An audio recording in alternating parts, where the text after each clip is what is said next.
Ladies and gentlemen, we have a problem. We have a serious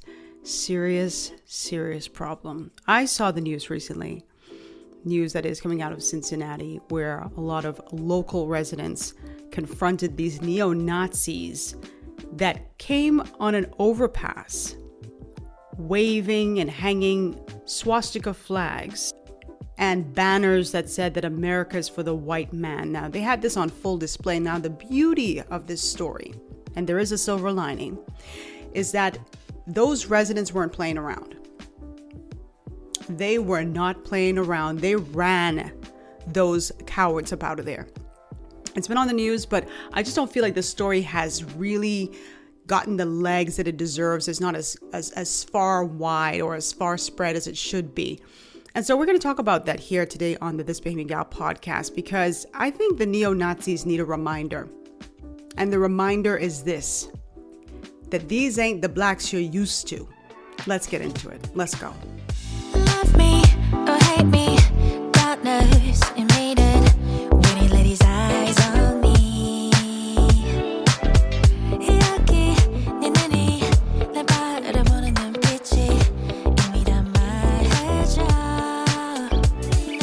So last week, the world, and I'm a part of the world, watched as Lincoln Heights, Ohio residents chased this group of neo-Nazis out of their area. Now, these white supremacists came with rifles, just so you understand what people were dealing with. I couldn't imagine being on my commute, going home, going wherever, and driving underneath that underpass and seeing swastikas hanging and a banner saying America is for the white man. But anyway, this is at the overpass between Evendale, I believe it's called Evendale or Evendale, and Lincoln Heights. Now, Lincoln Heights is a historically black community, so this was very intentional on these white supremacists' part. Now, there are about 13 men dressed in black, and they were waving these flags. And it frightened some residents, but what I really appreciated was the fact that the majority of residents were like, hell no. Ain't happening here. So residents eventually got a hold of one of their flags and set it on fire. And I was just so proud of that. So Jamal Howard, who is one of the young area residents, he spoke to Local 12 News in Cincinnati. And he asked the question that, it's funny, it was one of the questions I had. And I know a lot of people had. And the question was, are we still doing this in 2025? Are we still doing this in 2025? You know what's so funny? And it's not funny, but it's funny. Is that a lot of these young people in the community, they know about racism, of course. I mean, they're not silly. They've certainly come face to face with racists before. But racial hatred like this, a lot of them are not accustomed to that. They didn't live through the civil rights movement. So the extent of their knowledge is, it's from what they've read, what they've heard, what they've watched, what their parents and the elders in the community said. So I'm sure this was extremely traumatizing for a lot of them to come and see these racists with their guns up close. Wow, we still doing that in 2025? We just got to have some meetings about it, because I'm fearful for my life. I walk outside all the time, and now I got to be in fear just in case anything could happen now. Now, there's a gentleman by the name of Darrence Daniels. I believe that's how his name is pronounced. He's a Lincoln Heights council member. He spoke to the news and he said how this would be top of the agenda at the next council meeting. Take a listen. That's what Lincoln Heights is about. You know, you hear a lot of things, but we're a community at heart, and a proud historical African American community. So things of that nature, symbols of that nature don't stand here. You know, it said, you know, that's a symbol of hate. We're a community of pride and love. So police responded rather quickly. They had the Hamilton County Sheriff's Office and the Evendale, y'all forgive me for mispronouncing it, the Evendale police came out. But a lot of the residents wanted to know why police did not break this up sooner. Why was, this protest allowed to happen and just kind of linger on until it got ugly when the residents got involved? Well, police said it's ugly, but it's not unlawful. Now, this group is known as the Hate Club.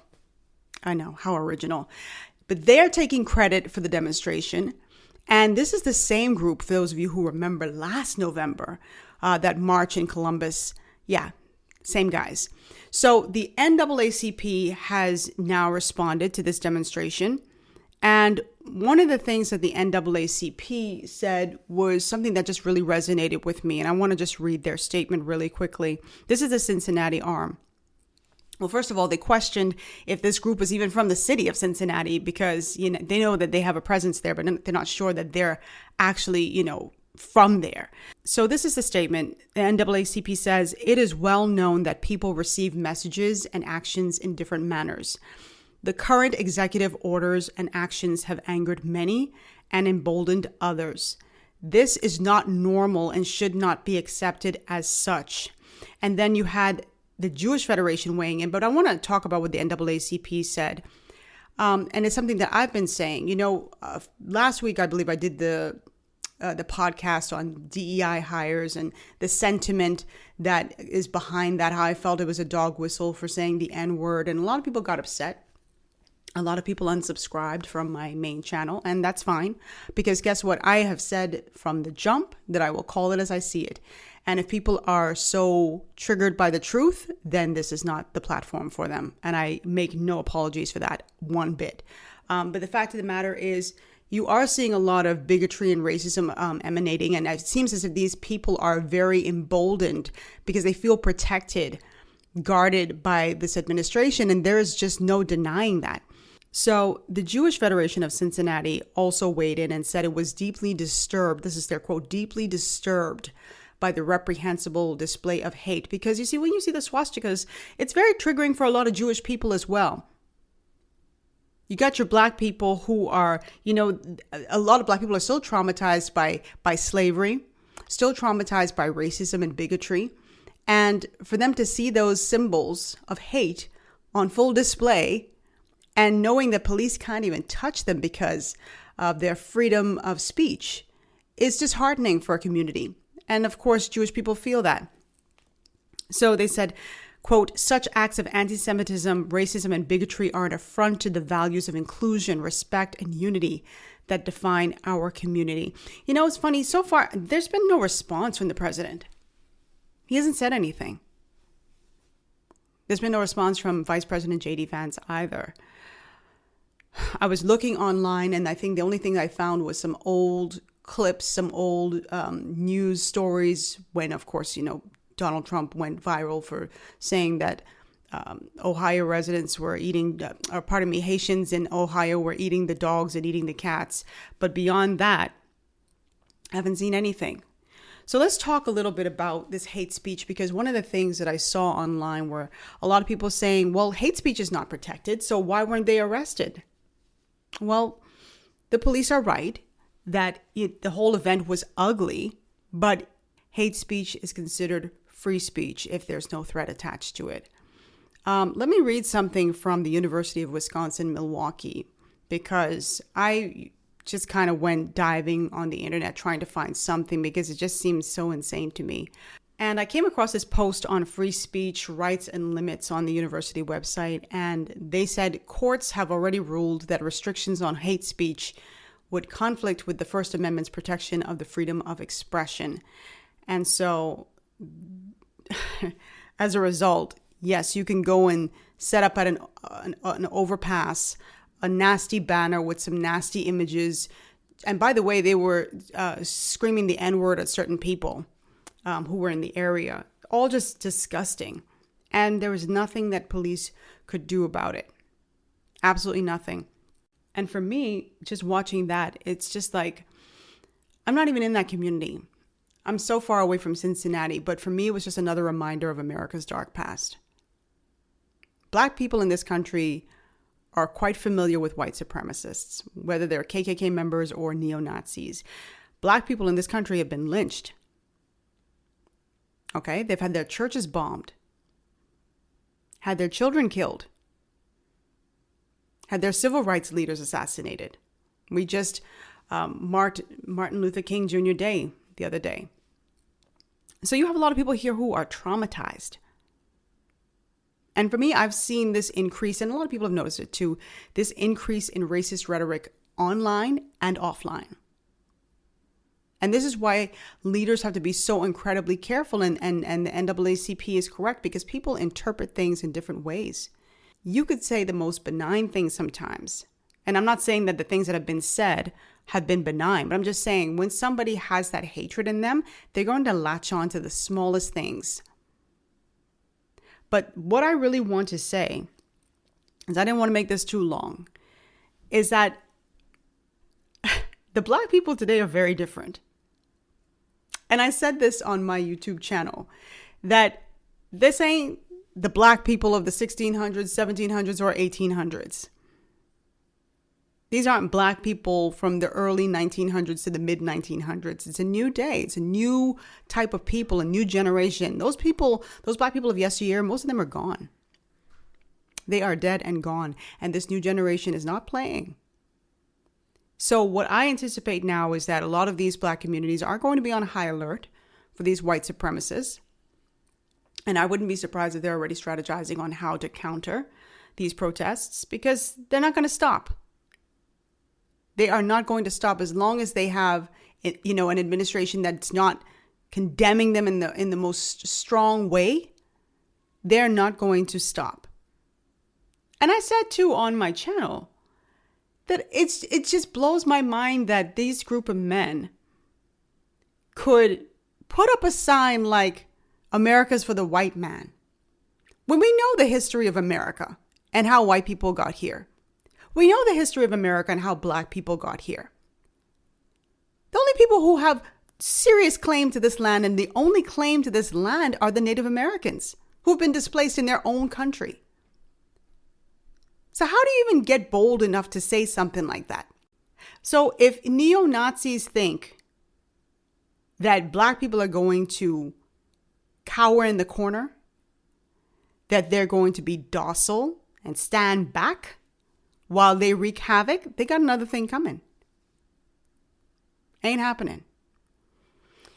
Anyway, I will see you all in my next podcast. This was one of those stories I saw on TV that just, it annoyed me. I can't say that I was in shock. I think the people in the community were in shock, because it was like, whoa, where's this coming from? But we've always known that this was out there. And you know what really annoys me before I go? Is that when Black people talked about this sort of stuff, people gaslit them and made them seem like they were just pulling stuff out of nowhere, that they weren't feeling this, that they weren't experiencing this. Even when I would mention certain things on my other platform, I would have people, say, oh, I didn't know that you had that victim mentality as well. There ain't nothing about me screams victim. Nothing.